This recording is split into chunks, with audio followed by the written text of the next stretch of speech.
Yamuna Tira Vanachari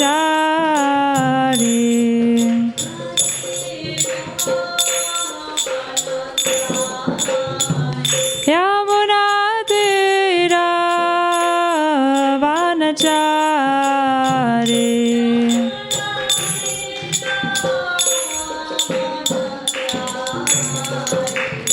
Jaya Radha Madhava Kunja Bihari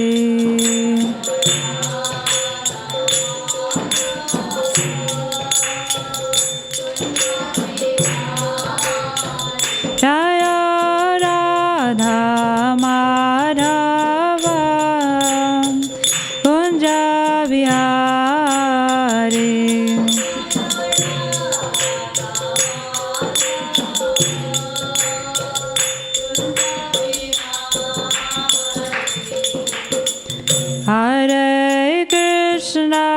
Hare Krishna, Krishna Krishna, Hare Hare, Hare Rama,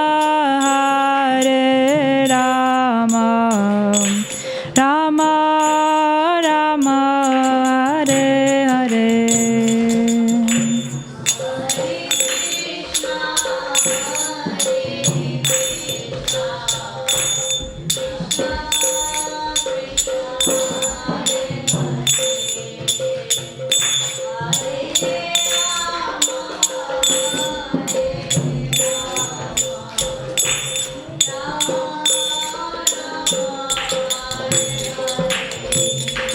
Hare Krishna, Krishna Krishna, Hare Hare, Hare Rama, Rama Rama, Hare Hare.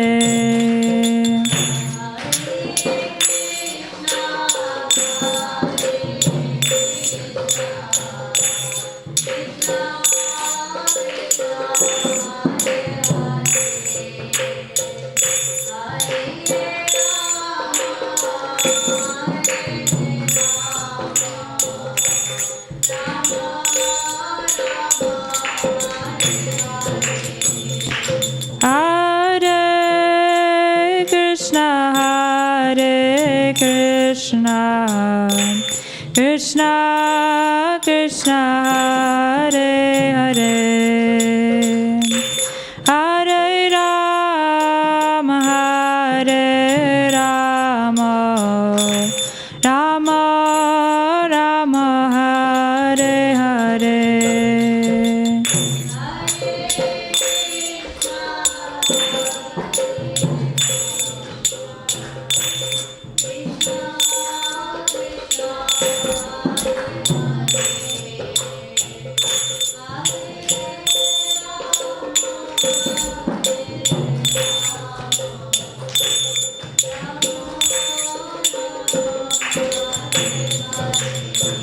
Hare Krishna, Krishna Krishna, Hare Hare, Hare Rama, Rama Rama, Hare Hare.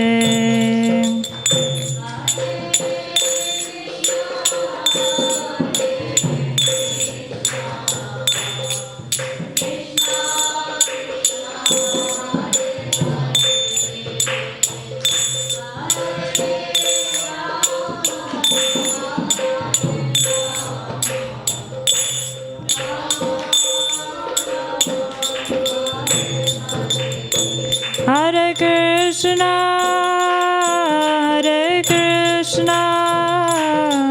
Krishna Krishna, Hare Hare, Hare Rama, Rama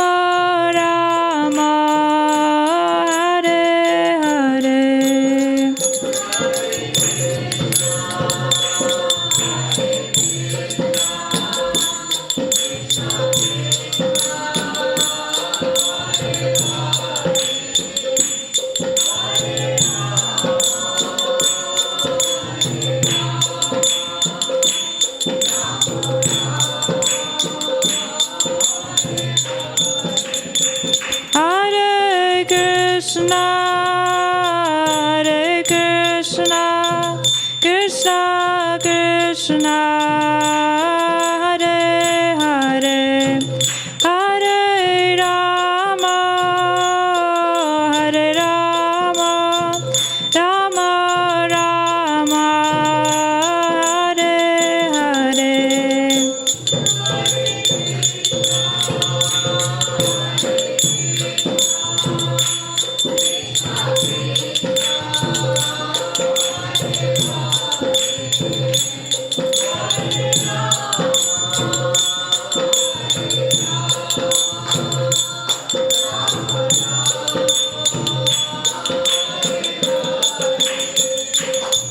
Hare Krishna, Krishna Krishna, Hare Hare, Hare Rama, Rama Rama, Hare Hare.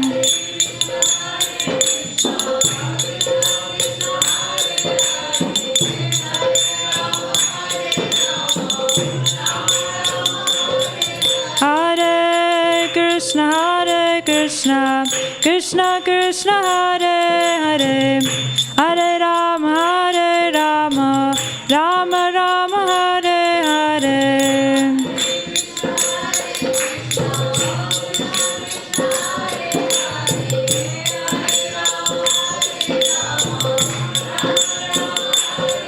Hare Krishna, Krishna Krishna, Hare Hare, Hare Rama, Rama Rama, Hare Hare.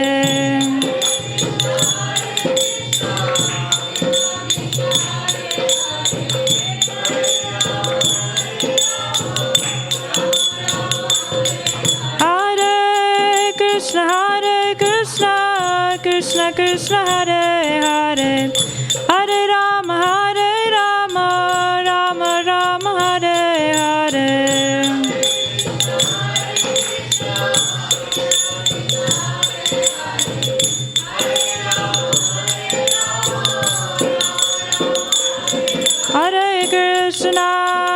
Hare Krishna, Krishna Krishna, Hare Hare, Hare Rama,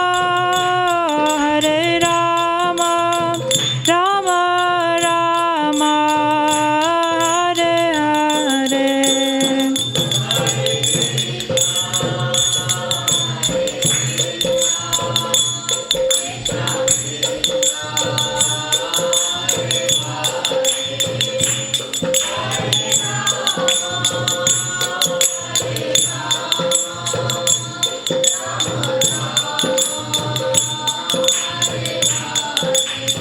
Hare Krishna, Krishna Krishna, Hare Hare, Hare Rama, Rama Rama, Hare Hare.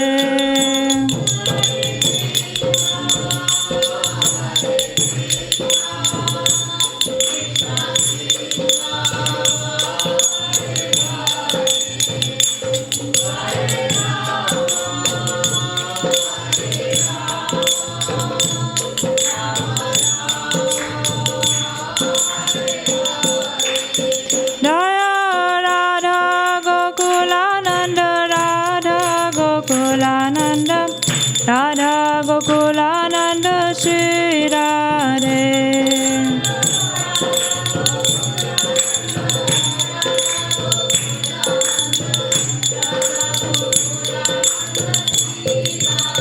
Jaya Sita Ram Lakshman Hanuman, Jaya Sita Ram Lakshman Hanuman.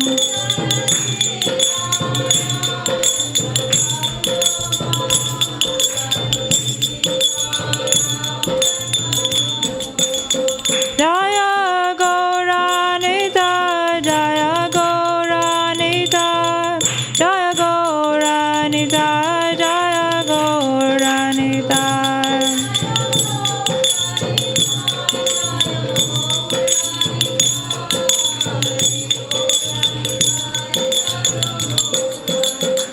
Jaya Jaya Prabhupada, Prabhupada, Prabhupada, Jaya Jaya Prabhupada.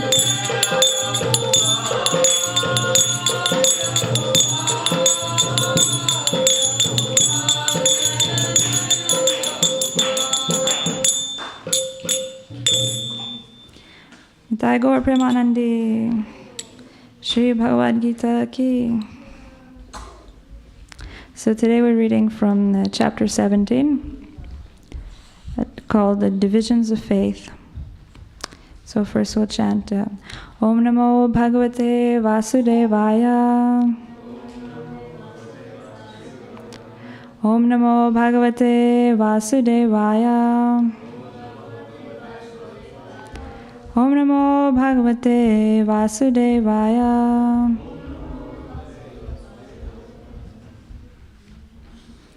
So, chapter 17, today we're reading text 23.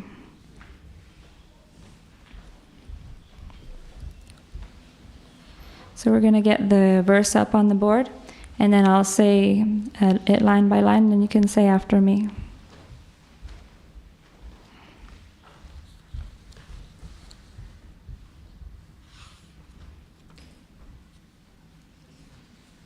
Okay. Om Tat Sariti Nirdesho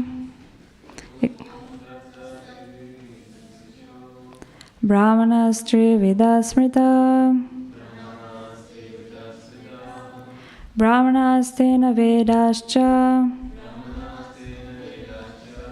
Yagyascha Vihita Pura Om Tat Sat Iti Nirdesho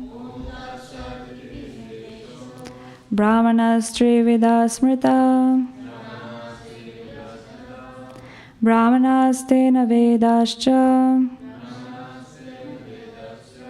Yagyascha Vihita Pura Om Tat Sariti Nirdesho Brahmanastri Vidasmrita Brahmanastena Vedascha Yagyascha Vihita Pura. Would someone like to chant the verse?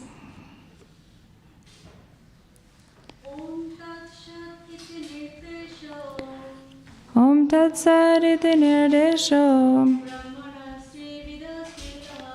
Brahmanastri Vidasmrita Brahmanastena Vedascha Yagyascha Vihita Pura.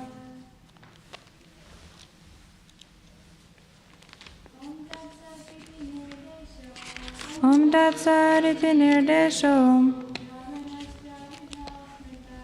Brahmanastri Vidasmrita Brahmanastena Vedascha Yagyascha Vihita Pura. Okay, thank you. Let's do the word for word then. Om, indication of the Supreme. Tat, that. Sat, eternal.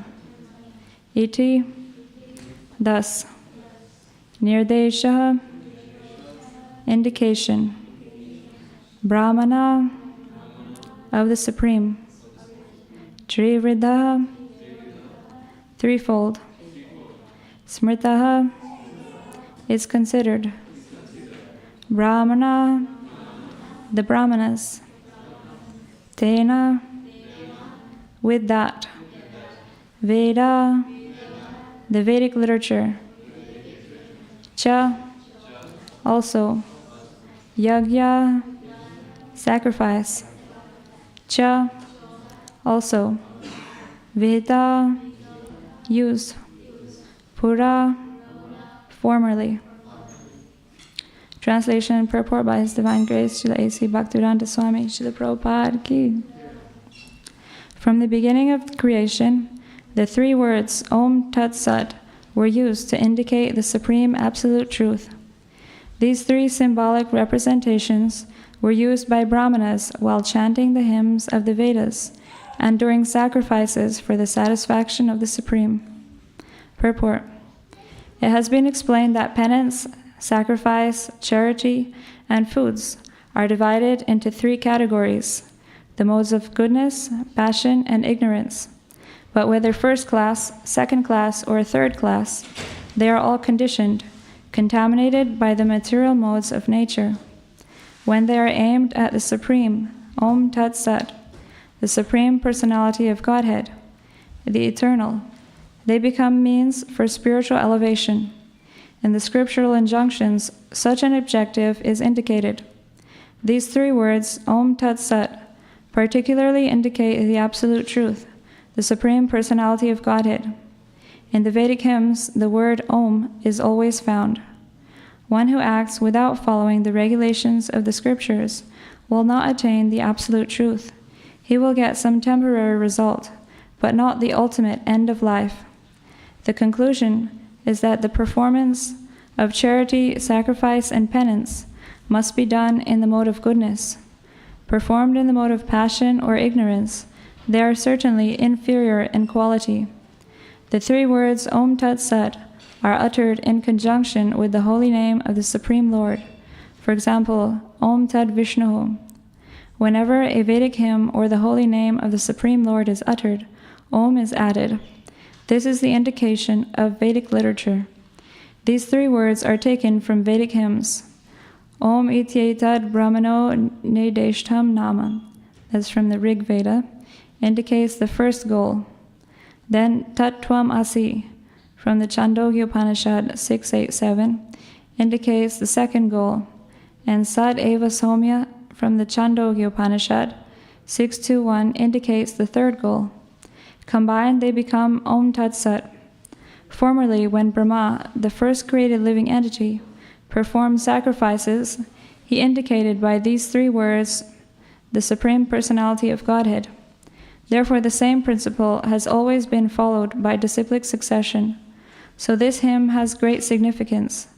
Bhagavad Gita recommends, therefore, that any work done should be done for Om Tat Sat, or for the Supreme Personality of Godhead.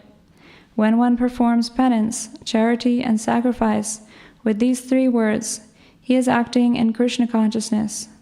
Krishna consciousness is a scientific execution of transcendental activities, which enables one to return home back to Godhead. There is no loss of energy in acting in such a transcendental way. So before I begin to speak, I'd like to recite some prayers to the spiritual master.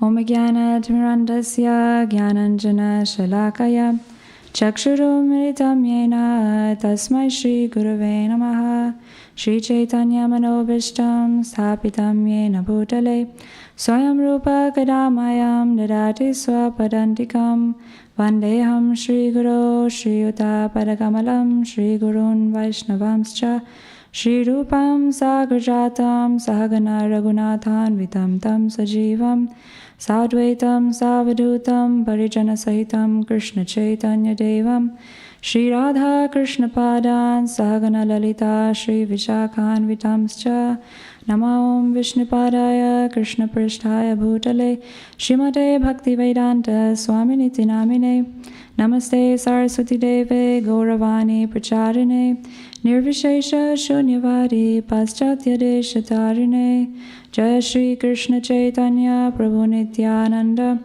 Shri Advaita Gadadhara Shivasari Gaura Bhakta Vrinda Hare Krishna Krishna Krishna Hare Hare Hare Rama Rama Rama Hare Hare.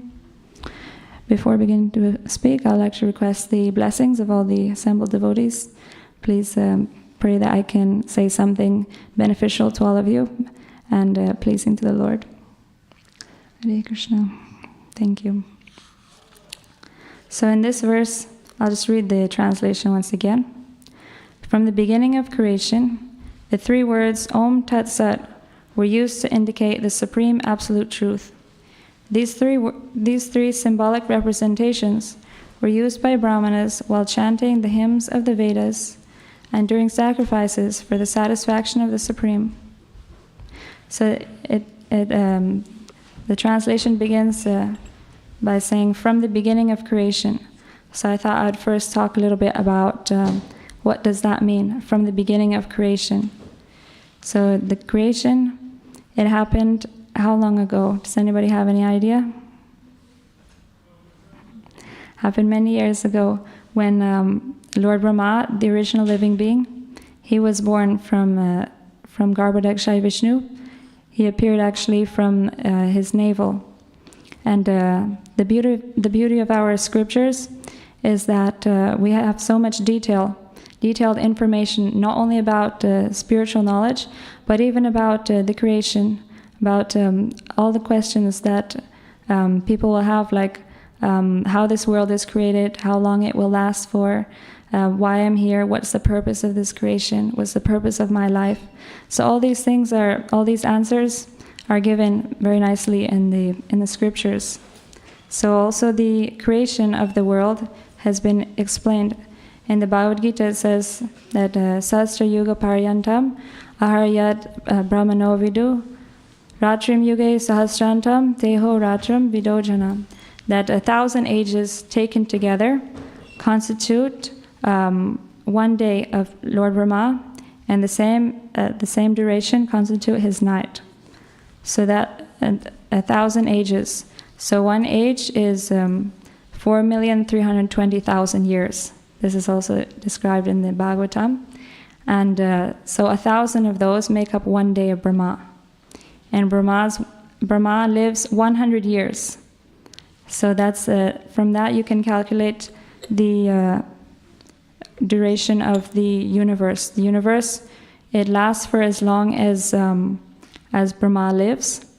And it said in the Bhagavatam that Brahma is now about 50 years old. So that means half of that time has passed since the beginning of creation. So I actually did a little bit of research, if you would like to know. Exactly. So the lifetime of Lord Brahma is 311 trillion years, and half of that comes to 155 trillion years. So that's like since the beginning of creation, it's about 155 trillion years ago. So since that time, the three words here, Om Tat Sat, were used to indicate the supreme absolute truth. So unlike modern science, which talks about the theory of Darwin, that's like the theory of evolution, that everything came from like an explosion, a big bang, and then gradually species developed from like unicellular living entities, and they gradually became like fish, aquatics, and dinosaurs, and reptiles, and apes, and then gradually they came to like barbarian type of human being, and then gradually, finally we came to like civilized human beings. That's like supposed to be now. But actually in the Vedic literature it's described that the Supreme Lord actually created this universe. It didn't happen from a big bang. And he created the universe along with the Vedic literature. And in the Vedic literature he also described the purpose for which he created the universe, for which he created all of us. And he explained also in the Vedic literature how we can attain the purpose of our life. So all of this has been nicely explained. So here it's saying that since the beginning of creation, these words Om Tat Sat were used to indicate the supreme absolute truth. So yes, it makes much more sense if we think about it, because how can anything, if we just look in the world, we see so much order, so much perfect arrangements are going on, like the water cycle, the sun rises every day on time, sets on time, and you see the seasons are coming and going. Everything is like regulated, organized. So how could that come from an explosion? That's not even scientific, because according to science, you have to have a theory, and then you have to have a procedure, and then you have to prove it by experiment to verify the theory. But if you have a theory and you can never repeat it and to get the same result, then it's not very verifiable. So like if we take it, if we say if we want to build a building, for example, and we take the bricks and the cement and the sand and we put them all together and then you explode them, are we ever going to get a building? Never. From an explosion, you just get destruction, chaos. You'll never get order. So actually, the scriptures teach us that this world was created by the most intelligent person, and that intelligent person is God.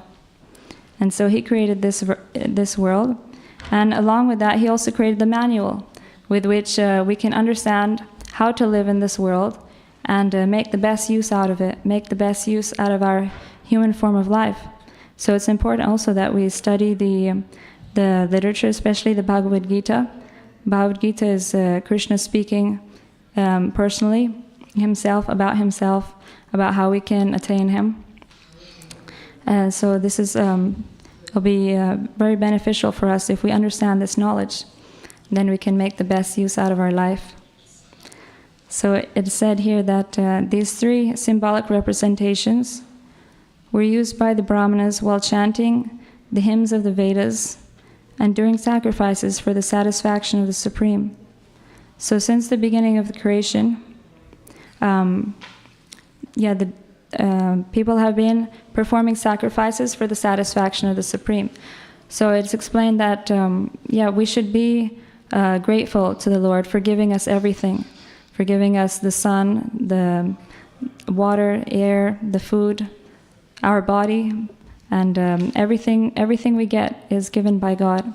So we should actually be grateful for that. We should acknowledge everything that we're getting from God.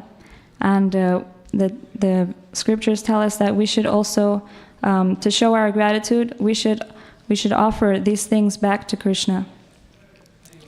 And in the Bhagavad Gita, Krishna explains that yad karoshi yad ashnashi yad juhoshi dadashiyat yad tapasyasi konteya tad kurushva madarpanam.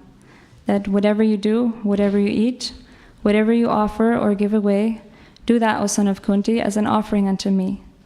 And by doing this, then we become purified from the results of our actions. Because if we don't offer, say, for example, our food, if we don't offer our food to Krishna before we eat it, then we're actually incurring sinful reactions. Because in order to eat, we need to, even if we don't eat meat, we don't kill animals, that of course is very sinful, but even if we just kill plants to eat, then we're still killing. So that's also sinful. But in order to get free from the sinful reactions, then we offer our food to Krishna before we eat. It's very simple. We just ask Him to accept it first, and then we take the food. And so this is a one way. And also our work, Krishna says, whatever you do, you can offer the results of your work to Krishna, give some portion of your earnings to Krishna, to His temple, to His devotees for spreading His message. And that in this way we can become free from bondage to sinful reactions. So this, and all this is explained in the Bhagavad Gita. And I thought it was very nice how we can see that this knowledge is not something that has been created recently by some fanatics, or just, it's not something that's just coming from someone's head. It's actually the Supreme Lord giving this knowledge. And not only that, but it has been in existence since the beginning of creation, which I explained as like trillions of years ago. So this knowledge is tried and tested by many, many devotees. So this is actually the scientific knowledge, because there's a process to achieve it, and it has been proved by people who followed the process and felt this transformation in their heart. And in the last sentence here of the purport, Srila Prabhupada writes, Krishna consciousness is a scientific execution of transcendental activities which enables one to return home back to Godhead. So here he calls this Krishna consciousness movement a scientific execution of transcendental activities. And this is also confirmed by Krishna. In the 9th chapter, he says, Rajavidya Rajaguhyam, Pavitram Idamuttamam, Pratyaksha Bhagamam Dharmyam, Susukam Kartumavyayam. That this knowledge is the king of education and is the most secret of all secrets. It is the purest and it is the perfection of religion. And because it gives a direct perception of the self by realization, it is the perfection of religion. So this Krishna consciousness devotional service, we can directly perceive the results by realization. That's what it's saying in this verse. Because by practicing devotional service means chanting the holy names, hearing about Krishna, reading the scriptures like that, coming to the temple, seeing the Lord, offering our food to Him. All these are activities of devotional service. So by these activities of devotional service, we can actually feel happiness in our heart when we do it sincerely. So this is the proof of devotional service. And so there are different stages actually. Since it's a scientific process, I'll explain the different stages. And the stages are explained as follows. It says, Ado Shraddha, that it starts with faith. So first the person, he gets faith in Krishna consciousness just by, say for example, he sees the devotees on the street maybe chanting, and then he sees, oh, they look like happy people. So maybe I'll try to get to know more about them, see what they have to say, what's their philosophy of life, why they're so happy. So then he comes, and then Ado Shraddha Tata Sadhu Sangha. Sadhu Sangha means he associates with devotees when he gets a little bit of faith, and then by associating with the devotees, then Ado Shraddha Tato Sadhu Sangha Tato Bhajana Kriya.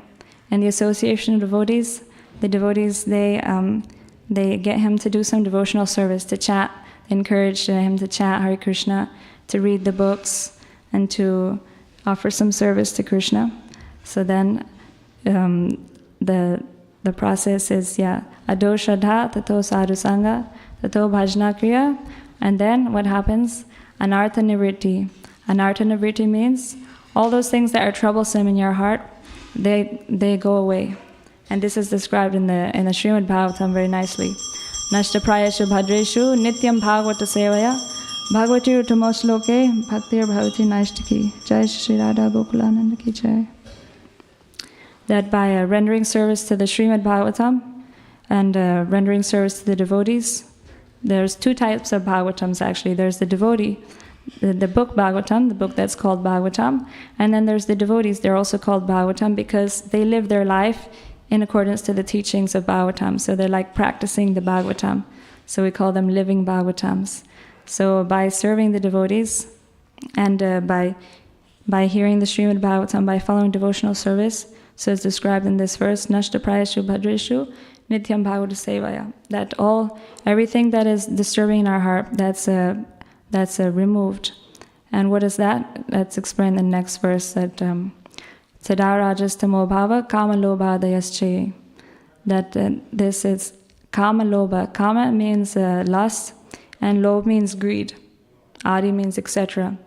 So we think in the material world, we think that we're acting to satisfy our senses by, say, we go to eat in a nice restaurant, we go to see beautiful movies or things like that. But actually, Krishna explains in the Bhagavad Gita that actually this doesn't give us true satisfaction because it's very temporary.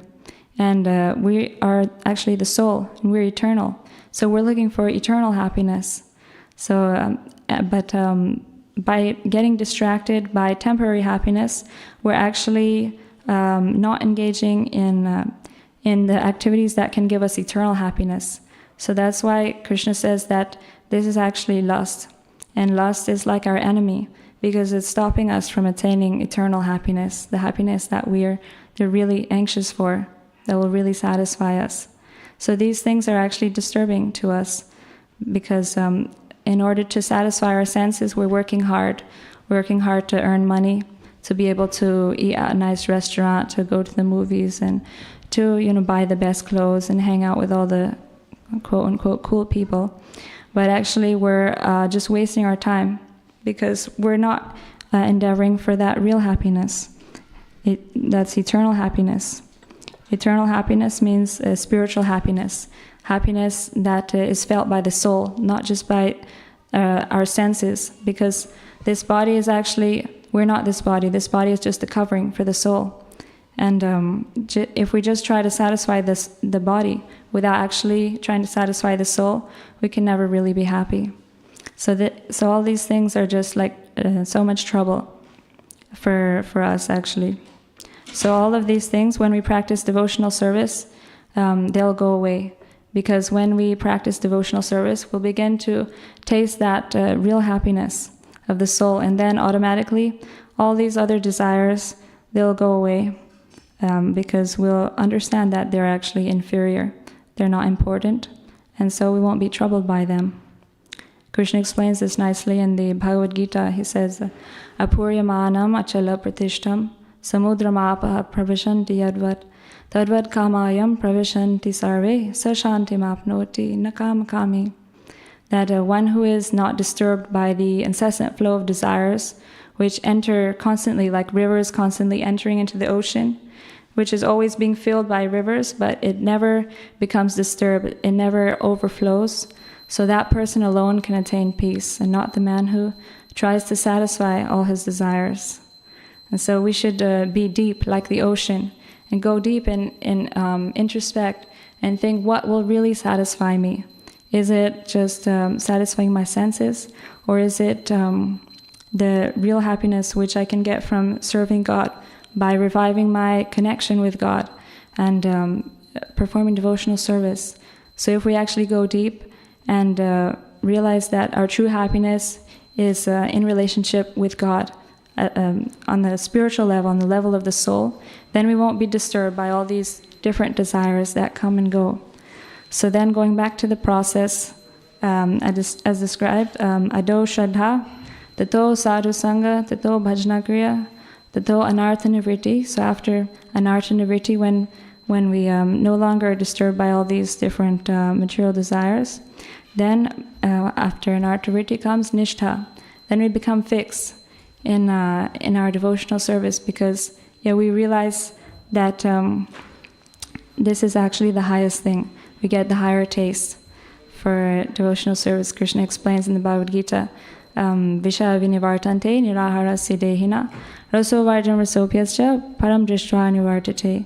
That when one is engaged in devotional service, then he experiences this higher taste, and then he's no longer attracted to material things. And then after nishtha comes ruchi. Then we become attached. We get a taste, this higher taste, as I explained, for devotional service. And after ruchi comes ashakti. Then we become attached to devotional service. We don't want to leave it because it's just so wonderful, it's so joyful. And then after asakti comes bhava. Then we begin to develop love for Krishna, real love. And this finally manifests into prema. And prema is pure love for God. And that love is the source of the greatest happiness that we're all hankering for. And this relationship with Krishna is eternal. It's not destroyed even at death, because we're eternal, we're the eternal souls, and we don't die. Actually, only this body dies. But once after death, we get another body. And if we are actually utilizing this life is actually a preparation for the next life.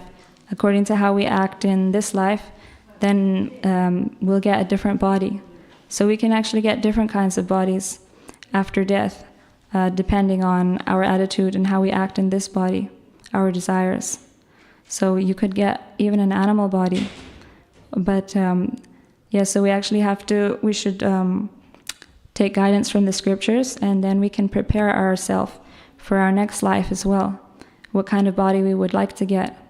So the best kind of body is a spiritual body, because the spiritual body is eternal, and you'll never have to die, you never have to get diseased or old, and it won't give you pain and suffering like this body does.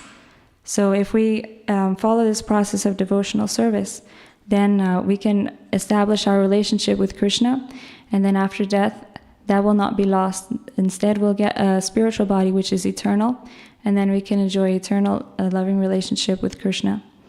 And that will be the source of our real happiness, our true happiness.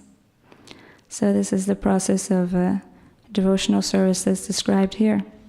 And I was describing that it has been proved also, because this process of devotional service, it has been going on since the beginning of creation. And in the Srimad Bhagavatam, you'll find there are many examples of devotees who, examples of people who took this path of devotional service, and they actually achieved the results that are explained, this supreme happiness and eternal life. One example is Narada Muni. It's described in the Bhagavatam that he was a son of a poor servant lady, and so one day some devotees came to his house, and then he had some faith in them, and then he started associating with them, and he would serve them and hear about Krishna from them, and gradually he was able to detach himself from the material world and develop into these higher stages of attachment to Krishna. And by engaging in devotional service, he attained a spiritual body of and complete freedom. And he can actually travel all over the universe without an airplane. And and he's completely happy. He's always happy singing the glories of the Lord. And so he attained perfection by this process. And there's also another nice story of one king called Chitraketu. He was a king who wanted, he actually had a great desire to have a son, but he wasn't getting one. So then these devotees, they actually came to his house, and he told them that he needed a son, and they said that they could help him. So then they performed like some sacrifice so that he could get a son. But then eventually the son died, so he was really depressed.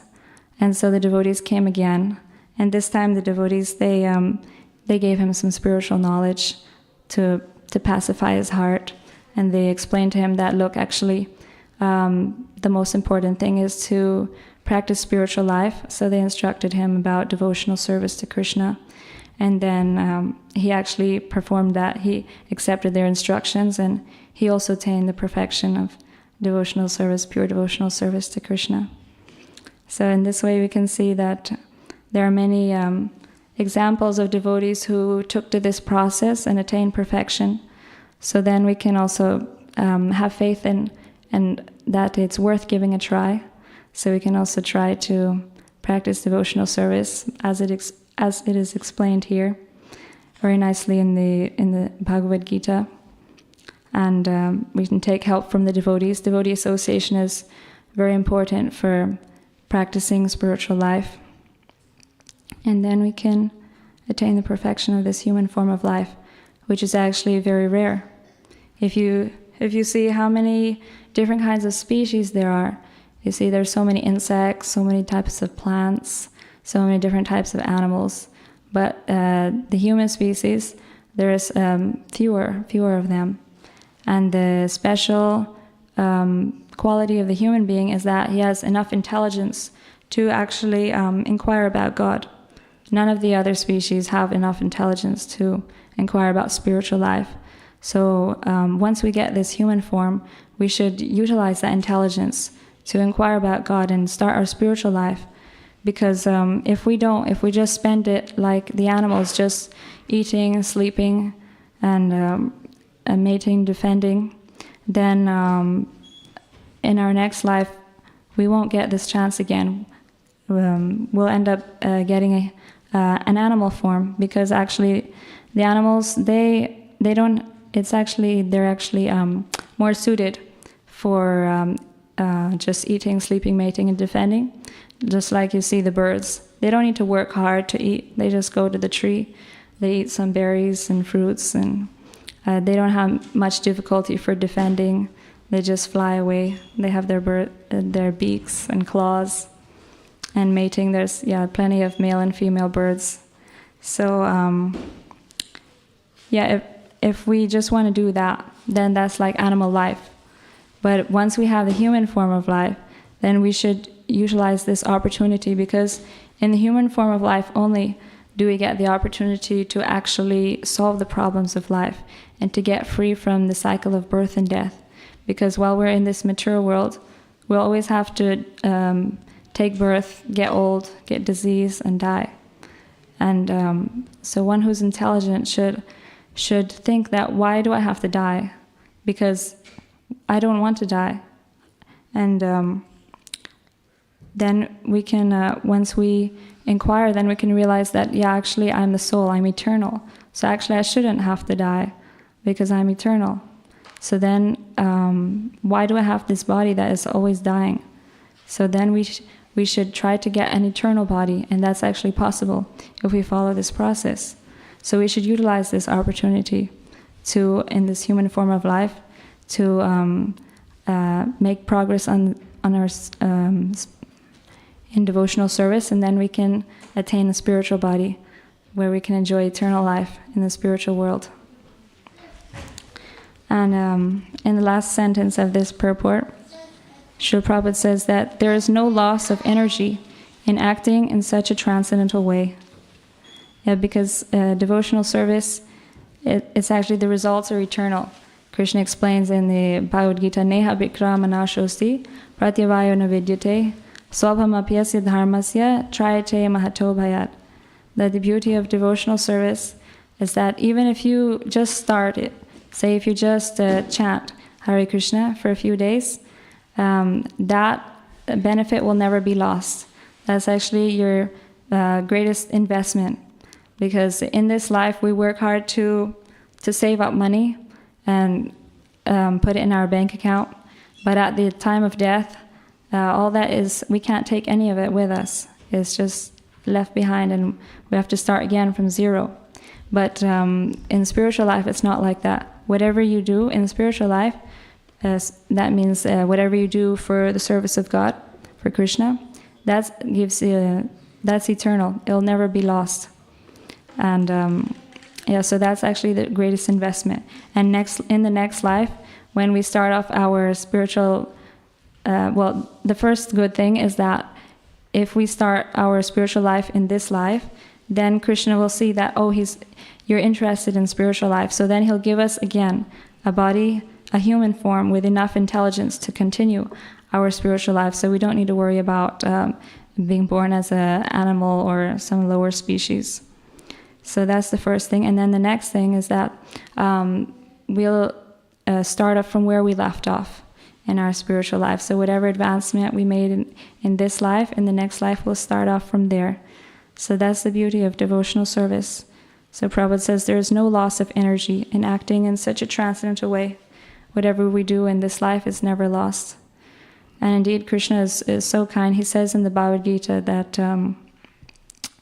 Ananyas chintayanto mam ye jana paripasate tesham nitya bhayuktanam yogakshemam vahamyaham. That for those who are always engaged in serving me with love, always meditating upon my form, to them I preserve what they have, and I carry what they lack. Whatever you're missing, even if you can't attain complete perfection, Krishna is so kind that he gives it to you. He brings it to you. So that's the beauty of Krishna consciousness, taking shelter of Krishna, because he's actually so loving and so kind and friendly to us that whenever he sees that we are trying to get closer to him, to do something to please him, then he's so happy with us. And he actually takes 10 steps towards us. It says that for every step that we take towards him, he takes 10 steps towards us to help us to come to him, to come to our really eternal, blissful life with him. So this is the beauty of Krishna consciousness. So I hope you would all give this your best try. And do you have any questions before the Arti? Anybody have any questions or comments? Something you'd like to share, add? Yeah? You were speaking about how the examples, that Krishna consciousness is a scientific process, and that there are examples in the Shastra of people who actually attain the result that they say you get by performing bhakti. But I was saying, like the scientists, they may say that I don't believe in the scriptures. But then I was saying also that there are contemporary examples of devotees. Like for example, Prabhupada from like hippies in the Bowery of New York, he made them into like such elevated Vaishnavas. Maybe just speak a little bit on that. Yeah, that's such a nice point. Thank you for bringing up.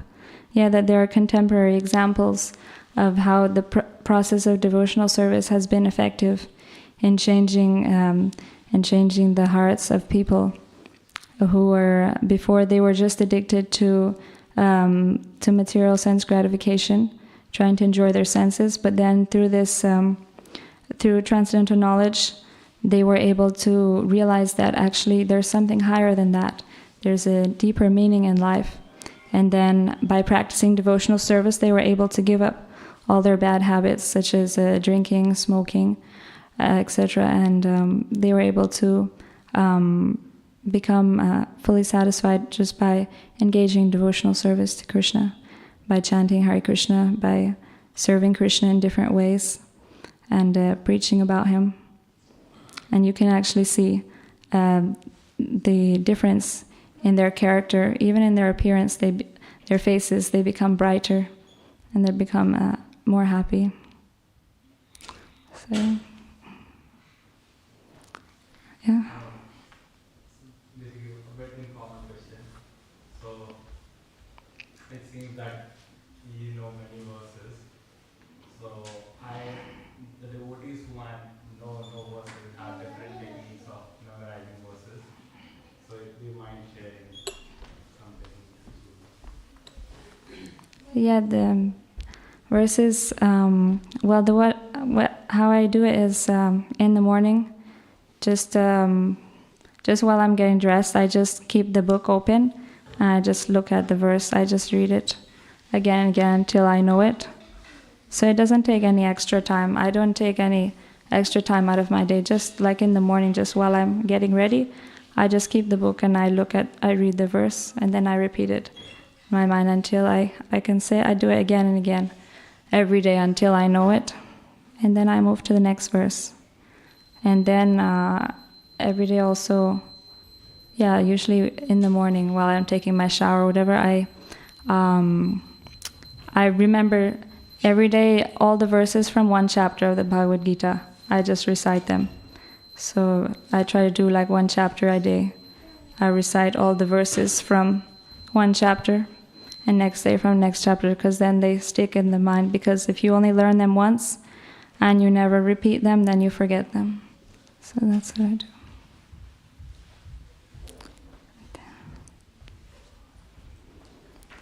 Anybody has anything else to say?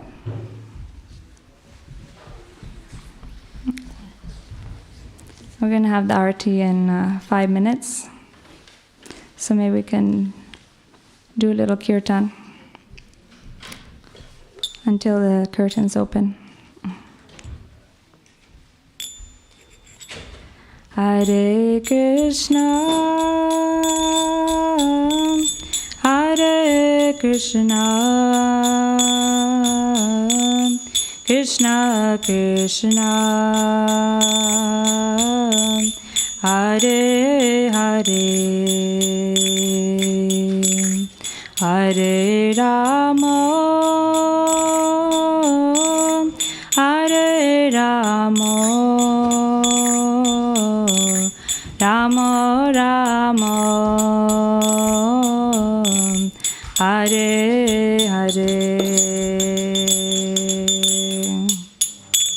Krishna, Hare Krishna, Krishna Krishna, Hare Hare.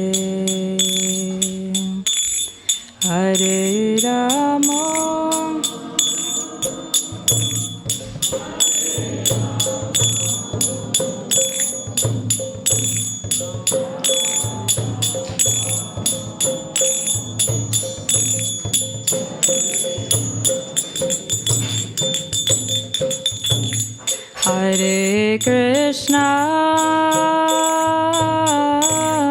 Hare Krishna, Krishna Krishna, Hare